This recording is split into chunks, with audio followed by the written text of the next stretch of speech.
Kabar duka pesawat Sriwijaya Air, 24 korban Sriwijaya Air sudah teridentifikasi.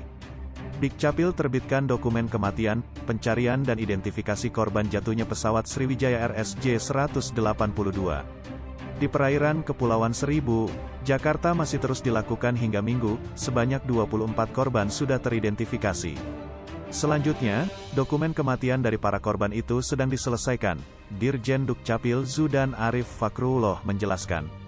Proses penyelesaian dokumen masih dilakukan kepada 9 korban yang teridentifikasi. Sementara 15 lainnya sudah dirampungkan pihaknya. Ia sendiri menargetkan keseluruhan dokumen dari jenazah yang teridentifikasi selesai Minggu siang. Dari 24 jenazah teridentifikasi, 15 dokumen sudah selesai. Kemudian 9 dokumen pagi ini sudah diproses dan siang ini selesai, ujar Zudan di Rumah Sakit Polri.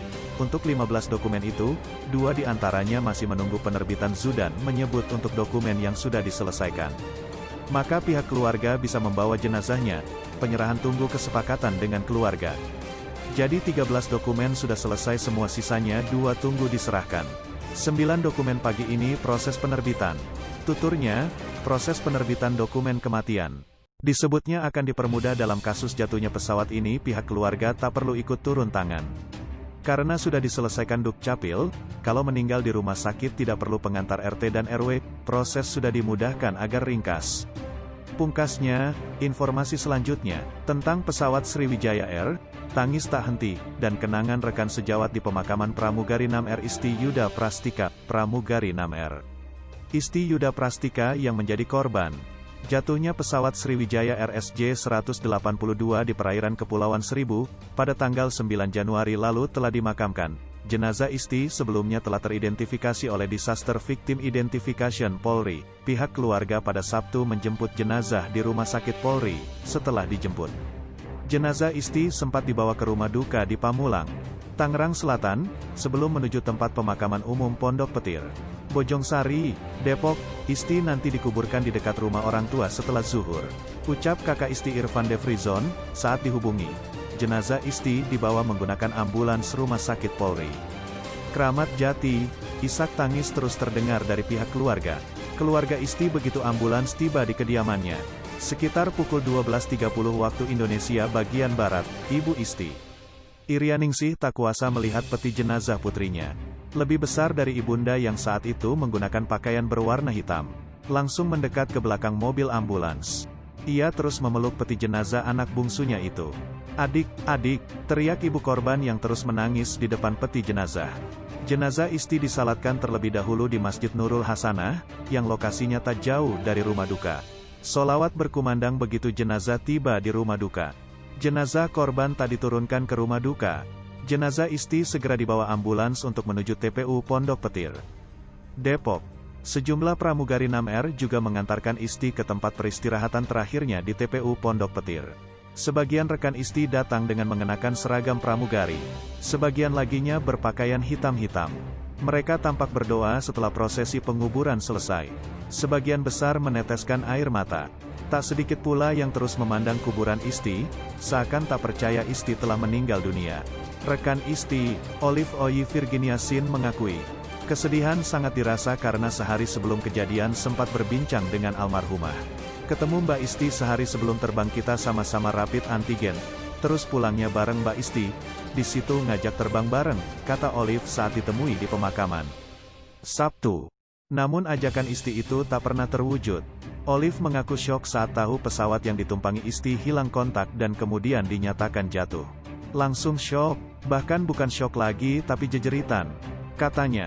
Olive mengaku akan terus mengenang kerja bersama Isti dan pembicaraan terakhirnya. Rekan korban, Aprilia Gita, hanya terdiam di tengah suasana haru. Ia tak kuasa ketika mengenang komunikasi bersama korban beberapa jam sebelum peristiwa itu terjadi. Dia kabarin hari itu mau terbang ke Pontianak, ekstra kru pakai Sriwijaya, kemudian bilang ada agak keterlambatan. "Pada landing saya WA terus, tapi hanya centang 1, ujar Aprilia saat ditemui. Aprilia terus meneteskan air mata ketika mengingat kenangan saat bekerja bersama Isti yang sudah sejak tahun 2016. Baginya, korban merupakan sosok humoris yang kerap membuat tawa rekan-rekan kerjanya. "Dia selalu lucu gitu, mau ada masalah tidak kelihatan," Tapi senang-senang aja kalau di depan kita gitu, ucapnya. Bahkan sikap Isti itu juga telah dikenal hingga ke kalangan pilot. Pengalaman dan kedewasaan Isti dianggap dapat mengayomi para pramugari lain. Terjadi atas kehendak Tuhan. Namun, sebelum menjadi korban, para penumpang yang menjadi korban pesawat ini seakan memberi firasat dan pesan terakhir kepada sanak keluarganya. Berikut beberapa di antaranya. Pilot Kapten Afwan berangkat buru-buru dan minta maaf. Kapten Afwan merupakan pilot Sriwijaya Air yang jatuh di perairan Kepulauan Seribu. Ia merupakan senior dan seorang penerbang TNI AU periode 1987 hingga 1998. Keluarga menceritakan aktivitas Kapten Afwan sebelum terbang hari itu. Beda dari biasanya, ia nampak tergesa-gesa sampai seragamnya tak sempat disetrika, kata keponakan Kapten Afwan. Semalam istrinya cerita bahwa ini adalah kali pertama dalam 15 tahun, suaminya pergi tergesa-gesa dan tanpa disetrika bajunya. Meski begitu, Kapten Afwan sempat menyampaikan permintaan maaf. Bahkan saat sampai di bandara, ia melakukan video call kepada anaknya. Ini hal yang tak lazim dilakukan oleh beliau. Biasanya setiap kali landing, Kapten Afwan selalu telepon istrinya, tapi sampai waktu landing, ternyata tidak ada kabarnya hingga sekarang, jelas Akbar. Tentu pihak keluarga masih berharap akan adanya keajaiban Tuhan dan mendapat kabar baik. Kami berharap ada kabar baik. Kami keluarga masih berharap adanya kabar baik, ujar keponakan Afwan, Verza Mahardika. Kopilot Fadli Satrianto sempat menghubungi keluarga sebelum pesawat terbang dari Jakarta ke Pontianak. Namun kala itu ia tidak sedang bertugas. Sumarzen Marzuki, ayah kandung Fadli, mengatakan bahwa sang putra selalu menelepon ibunya, Ninik Andriani, setiap kali akan terbang. Kemarin saat telepon, ibunya tanya, mau terbang bawa pesawat atau tidak?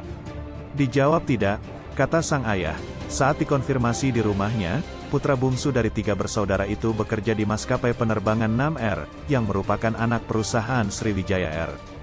Dia rencananya membawa pesawat NAM Air sebagai kopilot dari Pontianak. Saat berangkat dari Jakarta menuju Pontianak itu dia mengabari ibunya via telepon, terang Sumarzen. Kemarin malam Sumarzen juga telah ditelepon oleh pihak maskapai NAM Air atas musibah jatuhnya pesawat Sriwijaya. Pihak NAM Air menyampaikan permohonan maaf atas musibah ini. Di dalam pesawat Sriwijaya Air yang mengalami kecelakaan itu juga memuat kru NAM Air lengkap, mulai dari pilot hingga pramugari yang rencananya akan terbang bersama anak saya. Tujuannya kemana saya tidak tahu, tuturnya.